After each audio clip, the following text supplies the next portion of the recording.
سلامونه. په دې ویډیو کې زه غواړم تاسو ته د افغانستان د ولایتونو په مقایسوي شکل باندې ځینې معلومات وړاندې کړمه چې په هغو کې موږ غواړو مساحت یې مطالعه کړو، نفوس د 2015 او د 2020 سره مقایسه کړو او د نفوس تراکم په فی کیلومتر مربع ساحه کې زه تاسو ته وښیم او په عین وخت کې موږ کړلی شو چې هغه د ولسوالۍ د تعداد په حساب باندې هم معلوم کړو.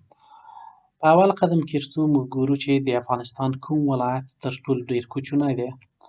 نو که چیرې موږ په فلټر باندې کلیک کړو او دلې ووایو چې sort small to the large، نو موږ ته به دا ټول ولایتونه راکړي چې تر ټولو کم مساحت لري. په هغو کې کاپیسا ده، پنجشیر دی، لغمان، خوست، کابل دا تر ټولو کم مساحت لري. او که چیرې د ساحې په حساب باندې وګورو، هلمند تر ټولو لوی ولایت دی، هرات، قندهار، فراه، بدخشان، نیمروز دا هغه ولایتونه دي چې ساحه یې د وړو ولایتو تقریبا 15 برابره لویه ده. اوس به راشو په دې برخه کې به موږ د نفوس په حساب باندې وګورو. په 2015 کې چې کوم تخمین شوی و د کمترین نفوس څخه تر لوی نفوس پورې چې په کوم ځای کې ډېر خلک ژوند کوي موږ دا طبقه بندي کړو. نورستان په 2015 کې د هغه ولایتونو څخه و چې په هغو کې کمترین نفوس اوسېده. دویم قدم کې نیمروز و، زابل و، پنجشیر او همداسې ډېر شوی دی.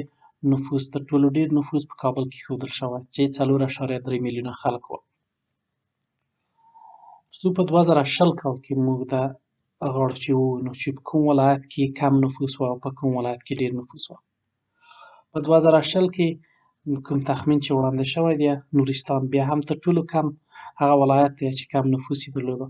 یو غټ تفاوت چې لیدل کېږي هغه د پنجشیر په نفوس کې دی. په پنجشیر کې په 2015 کې البته دا د انتخاباتو وخت و، نفوس 3,01,000 خلک ښودل شوی دی. په 2020 کې تقریبا چې واقعیت ته نږدې نفوس دی هغه 1,09,000 دی.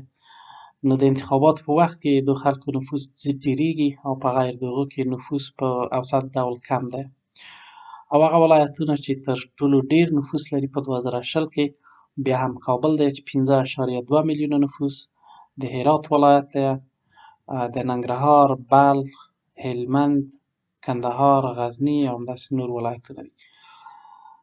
څو د نفوس تراکم ګورو په فی کیلومتر مربع ساحه کې، موږ د کمترین څخه بیا غواړو چې لویترین ولایت پورې. په نیمروز کې په هر کیلومتر مربع ساحه کې 4.3 کسان ژوند کوي، یعنی په هر 1000 متر مربع ځای کې هلې 4 نفر ژوند کوي، یعنی ساحه ډېره پراخه ده. دې ته ورته په فراه کې 11 خلک ژوند کوي، په نورستان کې 17 خلک دي، په غور کې 20 نفر او په همدې رقم ډېر شوي دي. که چیرې موږ راشو په کابل کې وګورو، د کابل مساحت ته په هر کیلومتر مربع کې 1150 نفر ژوند کوي، یعنی نفوس تراکم یعنی په هر متر کې تقریبا 1 نفر ژوند، په متر مربع کې 1 نفر ژوند کوي د کابل په خاوره کې.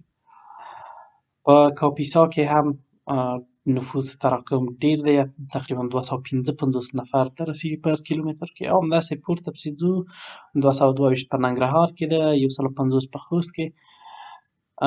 تر څو د ولسوالیو د تعداد په حساب باندې موږ ګورو چې د افغانستان کوم ولایت ډېرې ولسوالۍ لري. بیا به هم د وړې د کم تعداد څخه د لوی تعداد خواته موږ بوځو. نیمروز یوازې 15 ولسوالۍ لري، سمنګان 15 ولسوالۍ لري، لغمان 15 ولسوالۍ لري، ارزګان 6، نورستان 9، بامیان 9. او په همدې رقم که چیرې موږ ولاړ شو، هغه ولایت چې تر ټولو ډېرې ولسوالۍ لري هغه بدخشان دی، د غینورۍ ښار ننګرهار دی، غزني دی، کابل، تخار، بغلان، کندهار. او په همدې رقم د افغانستان مختلفې برخې د نفوس د جغرافیې او د مساحت له مخې تقسیم شوي دي.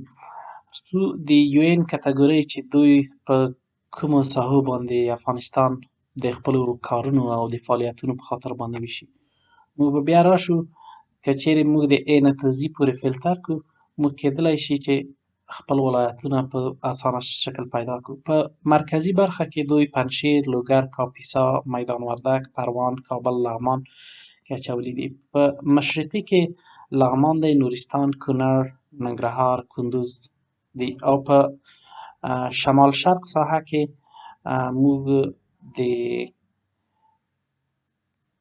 بغلان، تخار، بدخشان، سمنگان او سرپل ولایتونه دي.